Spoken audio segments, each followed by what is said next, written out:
ಹುಕ್ಕೇರಿ ಗ್ರಾಮೀಣ ವಿದ್ಯುತ್ ಸಹಕಾರಿ ಸಂಘದ ಚುನಾವಣೆ ನಿಮಿತ್ತ ಹುಕ್ಕೇರಿ ತಾಲೂಕಿನ ನಿಡ್ಸೋಸಿಯಲ್ಲಿ ದಿವಂಗತ ಅಪ್ಪನಗೌಡ ಪಾಟೀಲ್ ಪೆನಲ್ನ ಪ್ರಚಾರದ ಸಭೆಯಲ್ಲಿ ಮಾಜಿ ಸಂಸದ ಅಣ್ಣಾ ಸಾಹೇಬ್ ಜೊಲ್ಲೆ, ಡಿಸಿಸಿ ಬ್ಯಾಂಕ್ ಅಭ್ಯರ್ಥಿ ರಾಜೇಂದ್ರ ಪಾಟೀಲ್ ಸೇರಿದಂತೆ ಅನೇಕರು ಇದ್ದರು.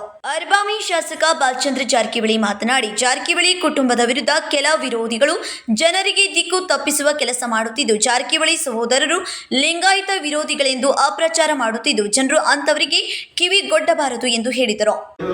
ವಿರೋಧಿ ಎಲ್ಲಿದ್ರೆ ವಿರೋಧಿ ಅಂತ ತಮ್ಮ ಲಾಭ ತಗೊಳಕ, ತಮ್ಮ ಕೆಲಸ ಆಗಕ, ತಮ್ಮ ಅಧಿಕಾರ ಬರಕ ನಮ್ಮ ವಿರೋಧ ಅಂತ ಹೇಳ್ತಾರೆ.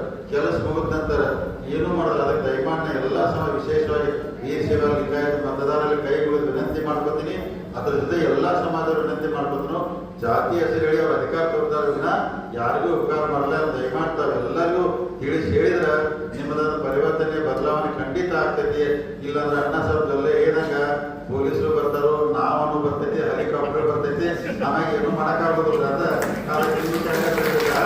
ಅದೇ ದಯಮಾಡಿ ಈಗ ಎಲ್ಲ ಕಡೆ ಹೇಳ್ಕೋದಾಗ ಕೇಳಿ ನಮಗೂ ಸಾಕಾಯ್ತು. ಬರೀ ನಾನು ಕುತ್ಕೊಂಡು ವಿಚಾರ ಮಾಡ್ತೇನೆ ರಾತ್ರಿ, ನಾವು ಯಾರು ಲಿಂಗಾಯತ ವಿರೋಧ ಮಾಡಿದ್ರೆ ನಮ್ಮ ಪ್ರಶ್ನೆ ಮಾಡ್ಕೋದಾಗೈತೆ ಅಂದ್ರೆ ಇವರೆಲ್ಲ ಹಿಂಗೆ ಕೇಳ್ಕೋದು. ಬರೇ ಇದನ್ನ ಬಿಡ್ರಿ, ಇಲ್ಲಿ ಹುಕ್ಕೇರಿಯಾಗ ಅಷ್ಟ ಅಲ್ರಿ, ನಮ್ಮ ವಿರೋಧಿಗಳು ಜಿಲ್ಲಾದಾಗ ಯಾರಿದ್ದಾರಲ್ಲ ಬರೀ ಇದನ್ನೇ ಹೇಳ್ಬಿಡ್ತಾರೆ. ಅವ್ರು ಹಂಗಂತ ನನ್ನ 3 ಜನ ಎಲ್ಲ ಮತದಾರಕ್ಕೆ ಗೊತ್ತಿರಲ್ಲ ಅಥವಾ ಲೀಡರ್ಗಳು ಗೊತ್ತಿಲ್ಲ, ಯಾವ್ದು ಬಿಡಪ್ಪ ಏನೋ ಮಾಡಿರ್ಬೇಕಂತ ಹೇಳ್ತಾರೆ. ಅದಕ್ಕೆ ನಾನು ಅವ್ರಿಗೆಲ್ಲ ವಿನಂತಿ ಮಾಡ್ಕೊತೇನೆ, ನೀವು ವಿರೋಧಿಗಳಿಗೆಲ್ಲ ಅವ್ರು ಬೇಕಾದ್ರೆ ಸಂಕೇಶ್ವರ ಒಂದು ದೊಡ್ಡ ಸ್ಟೇಜ್ ಹಾಕೊಂಡ್ರಿ, ದೊಡ್ಡ ಸಭಾ ಕರೀನು, ಅವರು ಬರಲಿ, ನಾವು ಬರ್ತು, ನಾವೇನು ತಪ್ಪು ಮಾಡಿದ್ವಿ, ಯಾರು ವಿರೋಧ ಮಾಡಿ ಅವರು ಹೇಳಿ, ಬೇಕಾದ್ರೆ ಅವ್ರು ಏನು ಮಾಡಿದಾರೆ ಅದನ್ನು ಹೇಳ್ತಾರೆ. ಅದಕ್ಕೆ ದಯಮಾಡಿ ಈ ಥರ ಅಪಪ್ರಚಾರ ಮಾಡಬೇಡ. ನೀವು ಚುನಾವಣೆಗೆ ಎಲ್ಲ ನೀವು ಏನು ಬೇಕಾದ್ರೆ ತಂತ್ರಗಾರಿಕೆ ಮಾಡ್ಕೋರಿ, ಬೇಕಾದ್ ಮಾಡ್ಕೋರಿ, ನಾವು ನಿಮ್ಗೆ ಪ್ರಶ್ನೆ ಮಾಡಕ್ ಹಕ್ಕಿಲ್ಲ. ಆದ್ರೆ ಹಿಂಗೆ ಸುಳ್ಳು ಹೇಳಿಕೆ ಮಂದಿ ಅಂದ್ರೆ ತಲೆ ಕೆಡಿಸಿ ಪಾಪ ಅವ್ರ ವಿಚಾರಗಳು ಮಾಡಬೇಡ್ರಿ. ಯಾಕಂದ್ರೆ ನಮ್ಮ ರೈತರು, ನಮ್ಮ ಜನ ಮುಗ್ದಿರ್ತಾರ ಪಾಪ ಅಂದ್ರೆ ಕೆಲವೊಂದು ವಿಚಾರ ಬರ್ತಿರೋಲ್ಲ. ಅದಕ್ಕೆ ನಾವು ತಮ್ಮ ವೇದಿಕೆ ನಿಡ್ಸೋಸಿ ವೇದಿಕೆ ಮುಖ ಇಂಥ ಪವಿತ್ರವಾದಂಥ ಸ್ಥಳದಲ್ಲಿ ನಿಂತಿದ್ವಿ ನಾವೆಲ್ಲರೂ. ಈ ವೇದಿಕೆ ಮುಖಾಂತರ ಇಡೀ ಜಿಲ್ಲೆ ಜನತೆಗೆ ನಾನು ಸಂದೇಶ ಕೊಡ್ತೀನಿ. ನಾವು ಯಾವುದೂ ವಿಶೇಷವಾಗಿ ಲಿಂಗಾಯತ ಸಮಾಜ ಇರ್ಬೋದು, ಯಾವ ಸಮಾಜ ವಿರೋಧಿಗಳ ನಾವೆಲ್ಲರೂ ಅಂತರ್ಗತೆ ಕರ್ಕೊಂಡು ಬಸವಣ್ಣವ್ರ ಹೆಂಗೆ ಅನುಭವ ಮಂಟಪಕ್ಕೆ 12ನೇ ಶತಮಾನದಾಗ ಎಲ್ಲರೂ ಕರ್ಕೊಂಡು ಹೋಗಿರಿ, ಹಂಗೆ ಕರ್ಕೊಂಡು ಹೋಗುವಂಥ ಕೆಲಸ ಮಾಡ್ತಾರೆ.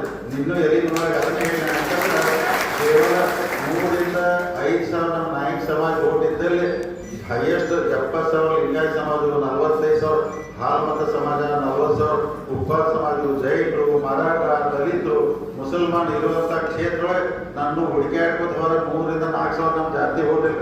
ನಾನು 6 ಸಲ MLA ಮಾಡಿದ ಜನ ಅಂದ್ರೆ ನಾವು ಯಾರ್ಯಾರು ವಿರೋಧ ಮಾಡಿದ ನಮ್ಮನ್ನ ಮಾಡಕ್ಕೆ ಸಾಧ್ಯತೆ ಇದೆ. ಅದಕ್ಕೆ ದಯಮಾಡಿ ಈ ವೇದಿಕೆ ಮುಖಾಂತರ ನಮ್ಮ ವಿರೋಧಿಗಳು ಕೈ ಮುಗಿದು ಹೇಳ್ತೀನಿ, ನೀವು ದಯಮಾಡಿ ಈ ಜಾತಿ ಇದನ್ನ ಮಾಡಿ ಅಪಪ್ರಚಾರ ಮಾಡಬೇಡಿ.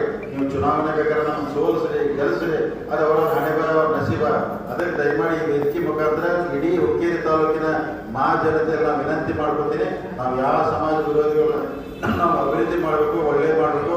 ಅಣ್ಣಾ ಸಾಹೇಬ್ ಜೊಲ್ಲೆ ಅವರು 100 ಕೋಟಿ ರೊಕ್ಕ ಹಾಕಿ ಶಂಕೇಶ್ವರ ಸಹಕಾರಿ ಸರ್ಕಾರ ನಡೆಸತ್ತಾರೋ. ನಾವು ಮುಂದಿನ ದಿನಮಾನದಾಗ ವಿದ್ಯುತ್ ಸಹಕಾರಿ ಸಂಘ ಇರ್ಬೋದು, ಹಿರಣ್ಯಕೇಶಿ ಇರ್ಬೋದು, ಈ ಬರುವಂಥ ಎಲ್ಲ ಕೆಲಸಗಳು ನಾವು ಖಂಡಿತ ದೇವ್ರು ಸರಿಯಾಗಿ ಮಾಡ್ಕೊಂಡು ನಿಮ್ಮ ಜೊತೆಗೆ ಇರ್ತೀವಿ ಅಂತ ಹೇಳುತ್ತಾ, ಡಿಸಿಸಿ ಬ್ಯಾಂಕ್ ಚುನಾವಣೆಗೆ ನಡೆದಾಗ ಈಗೆಲ್ಲರೂ ಏನವರು, ಯಾಕಂದ್ರೆ ನಾವು ಪಕ್ಷ ಸ್ಯಾಂಕ್ಷನ್ ಮಾಡೋದ ನಿಮ್ಮೆಲ್ಲರೂ ಆಶೀರ್ವಾದದಿಂದ ನಾವು ಖಂಡಿತವಾಗಿ 12 ಸೀಟ್ ಗೆಲ್ತೀವಿ.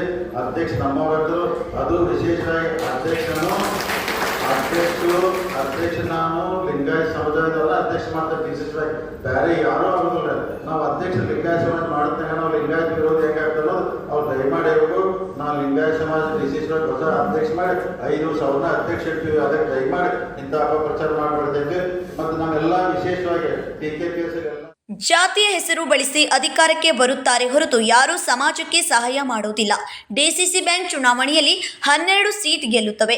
ಲಿಂಗಾಯತ ಸಮುದಾಯದವರೇ ಅಧ್ಯಕ್ಷ ಸ್ಥಾನ ಹೊಂದಲಿದ್ದಾರೆ ಎಂದರು.